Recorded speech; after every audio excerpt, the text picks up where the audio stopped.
Dans chaque épisode de ce podcast, une rencontre passionnante avec un expert de la data qui vous fait découvrir les coulisses de son métier. Aujourd'hui, destination Paris pour un échange avec Bibi. 89c3.com.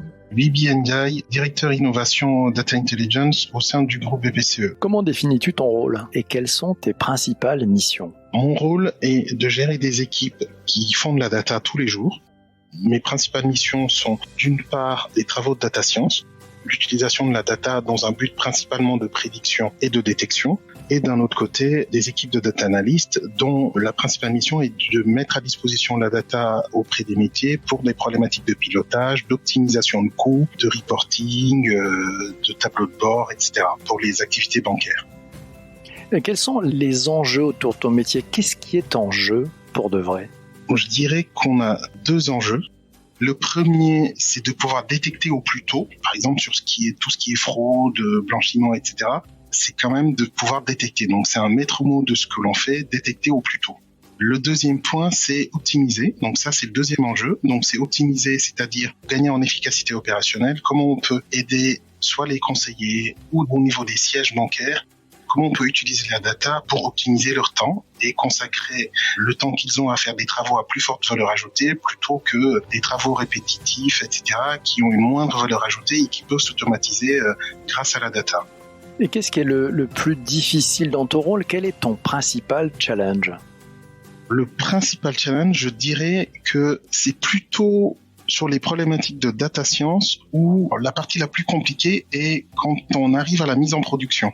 Parce que tout ce qui est conception, etc., bien sûr que mettre en qualité la data, tout ça, ça prend du temps, c'est important, il faut le faire.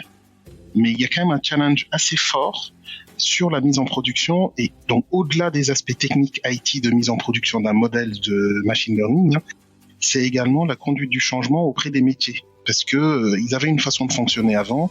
Maintenant, on leur apporte des solutions plus automatisées, très data-centriques. Donc, il faut quand même qu'également au niveau des métiers, ils puissent s'approprier ces nouveaux outils. Et c'est plutôt ça la difficulté principale que l'on peut avoir dans le cadre de nos travaux. Quel est le moment de bonheur dans ton métier qui te vient spontanément à l'esprit, le projet que tu as pu mener avec tes équipes et dont tu es vraiment le plus fier? Je dirais spontanément quand on a réussi à publier dans Scikit-learn un algorithme de détection, parce que il faut déjà packager, ça a des enjeux de qualité de code qui sont quand même assez forts, des enjeux d'acceptation d'une communauté mondiale de data scientists, etc. On l'a eu, je peux dire qu'on en a été vraiment très très fiers. Et d'ailleurs, on en est toujours fiers. Scikit-learn, tu peux nous raconter en quelques mots ce dont il s'agit pour ceux qui nous écoutent et qui ne connaissent peut-être pas cette plateforme? Scikit-learn, en fait, on va dire que c'est une librairie d'algorithmes qui sont orientés globalement data science. Et c'est une des librairies les plus utilisées au monde, en fait, par les data scientists.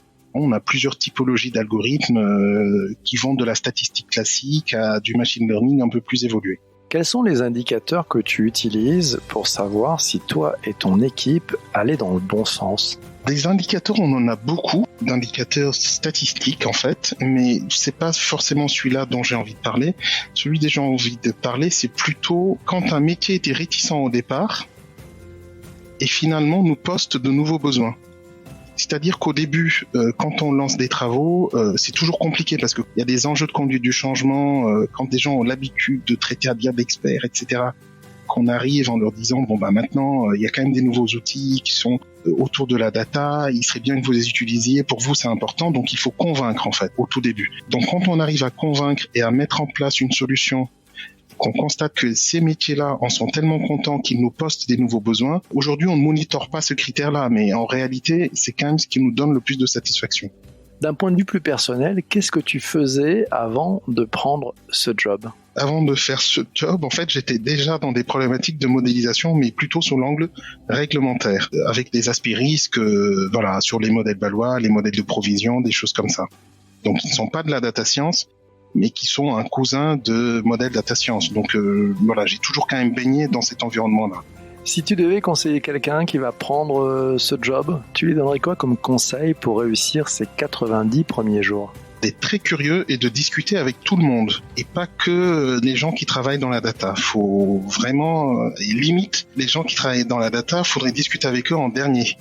Il faudrait d'abord commencer par discuter par les autres métiers. Il est hyper important de pouvoir discuter avec eux le plus possible pour savoir quels sont leurs enjeux, de quoi ils ont besoin, et c'est comme ça qu'on arrive à calibrer au mieux les use cases qu'ils vont délivrer. Quelles sont les qualités selon toi que cette femme ou cet homme doit avoir pour réussir ? Je dirais la curiosité et la rigueur. Et te concernant plus particulièrement, quelle est ta principale qualité, celle qui t'est la plus utile dans ton job au quotidien ?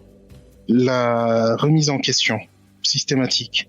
Et de ton point de vue, quelle est la qualité dont tu aurais besoin ? Arriver à choisir. Parce que c'est pas si simple en fait. Parce que quand on a beaucoup de choses à faire, les deux risques extrêmes, c'est de vouloir tout faire, ce qu'il faut absolument pas faire. Hein. Et l'autre extrémité, c'est de dire on n'en fait qu'un seul ou on ne fait rien. Donc pour trouver le juste milieu, c'est pas simple.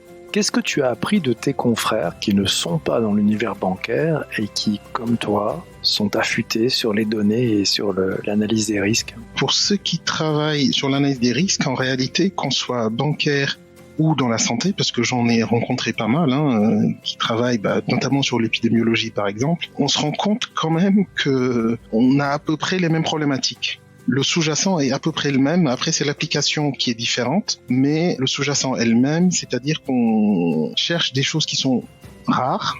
Donc, c'est la difficulté du boulot. Hein. Quand je parlais de détection tout à l'heure, c'est plus facile de détecter quelqu'un qui va acheter un crédit immobilier que quelqu'un qui va faire du blanchiment d'argent. Et quand on est dans les problématiques de santé, c'est à peu près la même chose. C'est plus facile de détecter quelqu'un qui va avoir un rhume que quelqu'un qui va avoir un Covid, par exemple, pour être dans l'actualité. Maintenant, ceux qui ne travaillent pas dans le risque, il y a quand même ce côté curieux qui existe pour les gens qui travaillent dans la data, qui essayent de comprendre plein de problématiques, justement pour pouvoir appliquer de la data dessus et montrer la valeur que la data a. Parce que tout le monde ne sait pas forcément quelles sont les qualités de la data et qu'est-ce que la data peut apporter dans le cadre de son travail. Donc cette curiosité-là, elle est assez partagée en fait, qu'on soit dans les risques ou pas dans les risques. Quel est ton point de vue sur l'intelligence artificielle ? Je dirais qu'il faut éviter de survendre, parce que il y en a beaucoup qui promettent beaucoup. Et voilà, le risque de déception est quand même assez fort. Sur l'IA, faut éviter de survendre en fait. 89c3.com. Vous avez aimé cet épisode ? Vous pouvez faire 3 choses pour faire connaître ce podcast. D'abord, vous abonner pour ne rater aucun des prochains épisodes. Ensuite, n'hésitez pas à partager le lien vers cet épisode auprès de personnes que vous appréciez. Enfin, laissez 5 étoiles sur iTunes et pourquoi pas un chouette commentaire. À très bientôt pour une prochaine rencontre avec un Data Manager.